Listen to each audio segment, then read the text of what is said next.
நின்றுட்டு இருக்க இடம் பார்த்தீங்கன்னா நேஷனல் ஹைவே 532 எக்ஸாக்ட் லொகேஷன் வந்து கொம்பாடிப்போம் அந்த திரௌபதி அம்மன் கோவில் ஆப்போசிட்ல. இந்த இடத்த பார்த்தீங்கன்னா இது ரோடு போட்டதுலேருந்து தண்ணி நின்றுட்டு தான் இருக்கு. இது குறித்து நம்ம நேஷனல் ஹைவே போர்ட்டலையும் கம்ப்ளைண்ட் பண்ணியிருக்கோம்.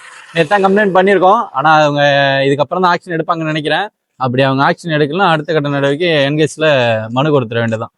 ஸோ இந்த தண்ணி நிற்கிறதால இங்கே இருக்கிற மக்களுக்கு ப்ராப்ளம் சொல்லி நம்ம ஃபாலோவர் ஒருத்தர் கம்ப்ளைண்ட் பண்ணியிருந்தாரு. அதுக்காக தான் இதை வந்து நம்ம வீடியோ எடுத்துக்கிட்டு இருக்கோம். இந்த லோக்கலில் உள்ளவங்க வீடியோ எடுக்க சொல்லி இந்த காரணத்தாக எடுத்துகிட்டு இருக்கோம். அவங்களுக்கு தண்ணி நிற்கிறதால இந்த 2 கடைகள்லாம் இருக்குங்க. தண்ணி வந்து கடையில் அடிக்கும் வேகமாக, பைக் ஏதாவது காரு இந்த ஓரம் போச்சுன்னா.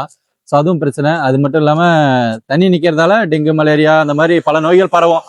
ஸோ இது எல்லாமே பிரச்சனையாக இருக்குது. அவங்க எவ்வளோ சீக்கிரம் அந்த ப்ராப்ளத்தை சால்வ் பண்ணுறாங்கன்னு பார்ப்போம். அண்ட் ஃபாலோ ஆஜ்ராஜ் விலாக் மக்களே.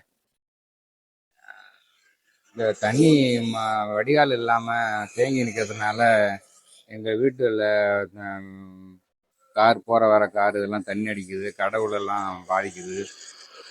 கடையை சாய்ச்சாச்சிட்டு வியாபாரம் பண்ண வேண்டியதாக இருக்குது. அது தண்ணி வற்றினா தான் எங்களுக்கு வியாபாரம் ஆகுது. அங்கே வடிகாலுக்கு பக்கத்தில் ஓடையில் கொண்டு விடுறதுக்கு அதை ஏற்பாடு செய்யணும். நாங்கள் எத்தனையோ தரம் சொல்லி பார்த்துட்டேன். அது யாரோ விடலன்னு சொல்கிறாங்க. எங்களை பற்றிலாம் பிரச்சனை இல்லை, இடம்லாம் கிடக்கு, ட்ரைனேஜ் வேணாலும் நீங்கள் கட்டி விடலாம். நீங்கள் யாரோ பெரிய மனுஷால் யாரும் சொன்னாங்கன்னு தெரியல. நாங்கள் மக்கள் இங்கே ஒரு 8 வீடுன்னு எடுக்க பாதிக்குது.